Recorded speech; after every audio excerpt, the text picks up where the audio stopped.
Yeah, this is one take. October 27, 2025. Man. I got 3 games on the docket. But my man, AR 15. Austin Reaves. Career high. He looking like he looked like Luke out there. 51 points, 11 rebounds, and 9 assists, almost a triple double. Going into historic Laker category of players that scored 50 points in a game. And man, just seeing about there. My Lakers did beat the Sacramento Kings, who they played 127, 120, a real high scoring affair. And it was just like, yo, just seeing AR out there being comfortable, able to do things, and be able to come in his own. There's no LeBron, Luka's out, and able to really just hone in and do certain things. And I'm really proud of him. And this just was just a great shooting performance, getting guys involved. A little questionable things on defense with the whole team, but this is a much needed win. So we're 2-1 early in the season. DeAndre Ayton 22-15, his best start yet. Um, Hoping he gets more production that wise, something like that, similar going the rest of the season where we like full staff, so we can have him more acclimated in the offense. And Rui Hachimura finished with 18. So this is a good win for us. I'm very excited. Uh, Still going forward with the season for my Lakers. When I say excitement, it's exciting from a standpoint that I want to really see what they're doing because the expectations is low. When you talk about national people that covers the basketball thing, the expectation is low. They feel sometimes the Lakers could explode, but when they really think about, oh, look at the roster construction, everything else, I don't think this is going to work out to where people think based on the name and the names that's connected to the team. So that's what I'm excited about, right? More of a shut up, shut you up thing, and then they'll all backtrack on things if the Lakers do over exceed their gut expectations. Right. Let me talk about the Kings. All right. They're 1-2 in the season.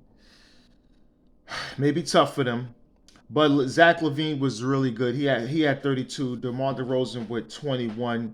Domantas Sabonis a double double. He had 10 points and 14 rebounds, and real limited, not being too aggressive, and that's going to be concerning because of look who he has on his team. And Dennis Schroeder, he had 18 points, 12 assists. Russell Westbrook finished with 18, and Malik Monk had 15 on the bench. The Kings is loaded on offense, but is it all going to come together when it's all said and done? And that's going to be the key for them because I think they have an expectation with themselves that we have enough talent, we have enough of guys that we are experienced enough to go to the playoffs.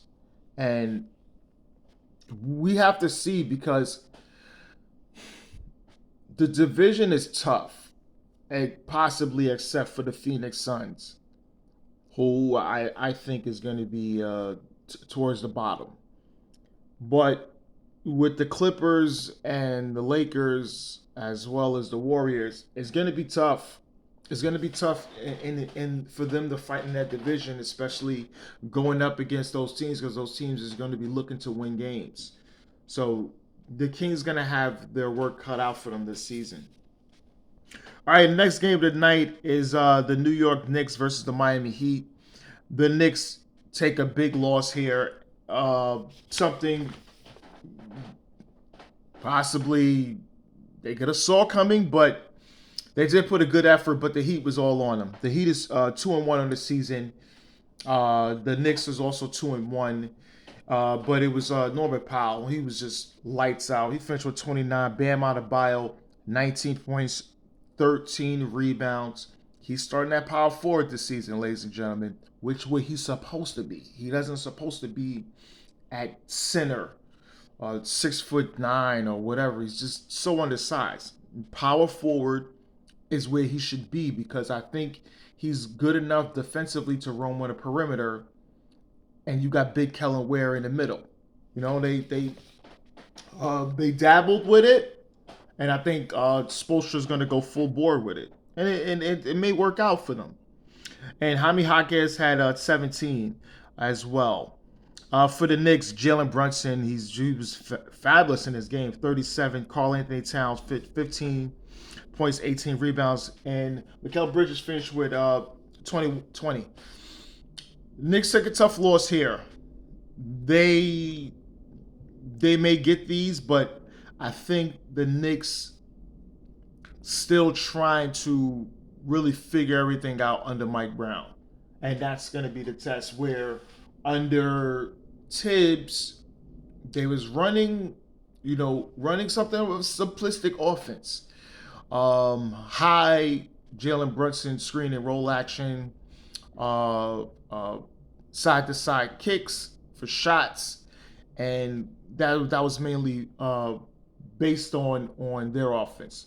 Now they got a more spread out offense, backdoor cuts, certain other things. So we're going to see how they can do certain things this season. Because when I saw it, I'm like, okay, I'm seeing a lot of the things that the Spurs were doing when he was assistant coach with the Spurs, Mike Brown. So I'm seeing things similar in that nature. So we'll see. I don't see a lot of the things that the Warriors are doing too much because he don't have that kind of talent. But we'll see. All right, and the last game tonight is the LA Clippers defeating the Portland Trail Blazers 114, 107. The Clippers was led by one Kawhi Leonard. He had 30 points. James Harden, 20 points, 13 assists. Zubac, he finished with 21, and John Collins had 16 points off the bench for the Clippers. Clippers 2-1. Took a tough opening loss, but was able to win 2 in a row. Bounced back against the young Blazers team, led by Drew Holiday. He had 21. Denny Algevia had 23. Shannon Sharp with 19, and Jeremy Grant with 17. Blazers gonna keep fighting. I told you what their expectations is to try to go to the playoffs. Not having Chauncey Billups due to leave because of the gambling probe that's around him. Tiago Splitter is their interim head coach. If people know about him, he used to play for the Spurs, won a championship. They so it's you just say, yeah, Stephen A. Smith said Tiago Splitter, he's their interim head coach. No, he knows Tiago Splitter's he's been a very good assistant coach. He's really good at developmental. He has ideas with plays and things like that. So he's not.